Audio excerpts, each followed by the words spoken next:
నర్సీపట్నంలో ప్రారంభమైన ఇంటింటికి తెలుగుదేశం కార్యక్రమం. అయ్యన్న చేసిన అభివృద్ధిని ఇంటింటికి వివరిస్తామన్న చింతకాయల విజయ్. G7 న్యూస్కు స్వాగతం. అనకాపల్లి జిల్లా నర్సీపట్నం.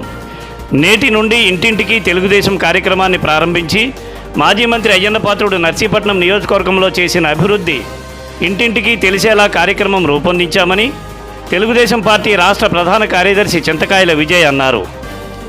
శుక్రవారం ప్రత్యేకంగా ఏర్పాటు చేసిన విలేకరుల సమావేశంలో ఆయన మాట్లాడుతూ, ఇంటింటికి తెలుగుదేశం కార్యక్రమం ఎప్పుడు మొదలుపెట్టినా పార్టీ అధికారంలోకి రావడం జరిగిందని, అందుకే మరలా ఎన్నికల సందర్భంగా ఈ కార్యక్రమాన్ని ప్రారంభించామన్నారు. నర్సీపట్నం పట్టణాన్నే కాకుండా నియోజకవర్గాన్ని అయ్యన్న పాత్రుడు ఏ రీతిగా అభివృద్ధి చేసింది ఇంటింటికి వెళ్లి తెలియపరచడమే ఈ కార్యక్రమం ముఖ్య ఉద్దేశ్యమన్నారు. టెక్నాలజీ పెరిగిన నేపథ్యంలో ఒక మిస్డ్ కాల్ ఇచ్చి అయ్యన్న పాత్రుడుకు మద్దతు తెలిపే కార్యక్రమం కూడా చేపడుతున్నామన్నారు.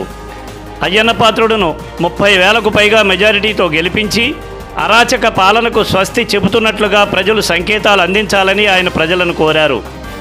రాష్ట్రంలో తెలుగుదేశం పార్టీ భారీ మెజారిటీతో గెలిచి కూటమి ప్రభుత్వం స్థాపిస్తుందని ఆయన స్పష్టం చేశారు. ఈ సమావేశంలో మాజీ కౌన్సిలర్లు రావాడ నాయుడు, పైల గోవిందరావు, రొత్తల కృష్ణ, నాయకులు పాల్గొన్నారు. ఇంటింటికి తెలుగుదేశం అనే కార్యక్రమం మొత్తం తెలుగుదేశం పార్టీకి ఒక సెంటిమెంట్ కార్యక్రమం. ఎప్పుడు ఈ కార్యక్రమం మొదలుపెట్టినా అధికారంలోకి రావడం జరిగింది.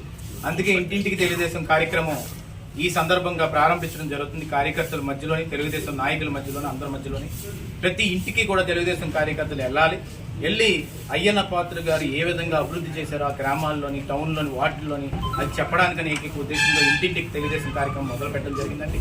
ఈ ఇంటింటి తెలుగుదేశం కార్యక్రమం ఇప్పుడు ఏంటంటే టెక్నాలజీ పెరిగింది కాబట్టి ఇంతకుముందు మేము వార్డ్ పద్ధతిలో ఇవన్నీ వెళ్ళాం. కానీ ఇప్పుడు ఏంటంటే అన్ని విధాలుగా కూడా అయ్యన్న పాత్రుడు గారికి మద్దతు తెలపాలంటే మాత్రం ఆయనకు ఒక మిస్డ్ కాల్ ఇచ్చి మిస్డ్ కాల్ క్యాంపెయిన్ కూడా మొదలు పెట్టడం జరుగుతుందండి. అయ్యన్న పాత్రుడు గారు ప్రతి ఒక్కరికి కూడా కృతజ్ఞతలు చెప్పే విధంగా ఈ రోజు ముందుకు తీసుకెళ్తున్నాం. ఎందుకంటే ఇప్పుడు దాకా దశాబ్దాల కాలం నుంచి కూడా అయ్యన్న పాత్రుడు గారికి వెన్నంటే నిలిచిన నియోజకవర్గం ఇది. అందుకే ఆ నియోజకవర్గం రుణం తీర్చుకోవడానికి ఏకైక ఉద్దేశంతో ఎప్పుడు ఏ రోజు కూడా మేము పక్క నియోజకవర్గాలకు వెళ్ళాలనో పక్క పార్టీలకు వెళ్ళాలని ఎప్పుడు ఆలోచించలేదు. బతికే వరకు ఎట్టి పరిస్థితుల్లో కూడా తెలుగుదేశం పార్టీలో ఉండి కష్ట నష్టాలైనా పోరాడుతూ ముందుకెళ్ళాం. కాబట్టి ఈ ఇంటింటికి తెలుగుదేశం అనే కార్యక్రమాన్ని ఈ రోజు మొదలు పెట్టడం జరుగుతుంది. అందుకే నేను ప్రతి ఒక్కరిని ఈరోజు నియోజకవర్గంలో అందరూ ప్రపంచంలోకి ఏ మీటింగ్ పెట్టినా కూడా వస్తున్నారు.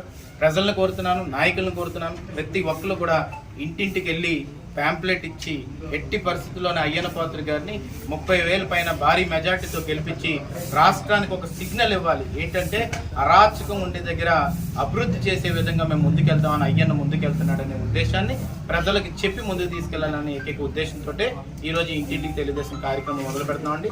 తెలుగుదేశం పిలుస్తుంది, రా కదిలి రా అని విశ్వవిఖ్యాత నట సార్వభౌముడు నటరత్న డాక్టర్ నందమూరి తారక రామారావు గారు ప్రారంభించిన స్లోగన్ అది. ఆ స్లోగన్ని మళ్ళీ కూడా గుర్తు చేయాలనే ఏకైక ఉద్దేశంతో ఈరోజు ఇంటింటికి తెలుగుదేశం కార్యక్రమం తీసుకెళ్తున్నాం.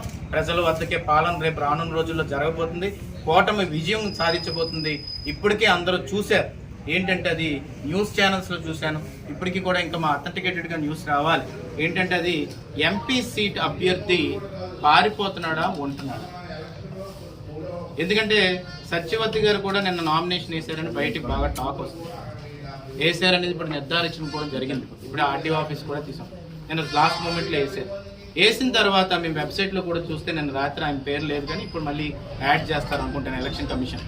కాబట్టి నేను డైరెక్ట్గా చెప్పలేకపోయాను. కాబట్టి అంటే ఇంత సందిగ్ధంలో వైఎస్ఆర్సీపీ పార్టీ ఎందుకు ఉంది? తాళం వేసేపోతున్నారా? పార్టీ జెండా ఎత్తేపోతున్నారా? జగన్ రేపు ఎట్టి పరిస్థితుల్లోని ఏ నేరాలు అయితే చేశాడో అవన్నీ ప్రూవ్ అవుతున్నాయి కాబట్టి తను జైలుకి వెళ్ళబోతున్నాడా? తను డిసైడ్ అయిపోయాడు కాబట్టి క్యాండిడేట్లకు కనీసం మద్దతు ఇవ్వకుండా ముత్యాల నాయుడు గారిని పక్కన పెట్టి ఇంకోళ్ళ చేత వేయించాడంటే ముత్యాల నాయుడు గారు ఇప్పుడు దాకా డిప్యూటీ సీఎం చేసి గౌరవంగా బతికారు. ఆయన్ని అబాసపాలు చేసినట్టు అవుతుంది. బీసీలని ఇంకో బీసీ అభ్యర్థిని నిన్న సాయంత్రం లాస్ట్ మూమెంట్లో నామినేషన్ వేయించినా కానీ ఇప్పుడు బయటకు వచ్చిన ప్రచారం ఏంటంటే ఆ ఎంపీ క్యాండిడేట్ ముత్యాల నాయుడు గారు కూడా కనీసం సమాచారం లేకుండా ఇవన్నీ జరుగుతున్నాయని. అంటే మీ పార్టీలో కోఆర్డినేషన్ లేదు, క్యాలిక్యులేషన్ లేదు, ఆఖరికి క్యాలిబర్ లేదు. క్యాలిబర్ ఉన్న నాయకుడిని పెట్టలేకపోతున్నారు. ఎంపీ సీట్ పోటీ చేయడానికి ఒక వ్యక్తిని ఎతకలేకపోతున్నారు. మీరు వచ్చి ఈరోజు వాళ్ళ మీద పోటీ చేస్తున్నాం, వాళ్ళ మీద గెలుస్తున్నాం, వీళ్ళ మీద గెలుస్తున్నాం అని మాటలు మాట్లాడుతున్నారంటే ఈరోజు నేను చెప్పనా, తెలుగుదేశం పార్టీ ప్రభంజనానికి భయపడి ఇంటికి పారిపోతున్నారు. మీ పార్టీకి తాళం అయిపోతున్నారు, పార్టీ ఆఫీస్కి కూడా తాళాలు అయిపోతున్నారు. ప్యాలెస్ నుంచి ఆయన లండన్ పారిపోబోతున్నాడు. ఎట్టి పరిస్థితుల్లో తెలుగుదేశం పార్టీ జెండా ఎగరబోతుంది. ఇంటింటికి తెలుగుదేశం కార్యక్రమం అత్యంత విజయవంతంగా చేయాలని అందరినీ కోరుతున్నాను. Thank you very much.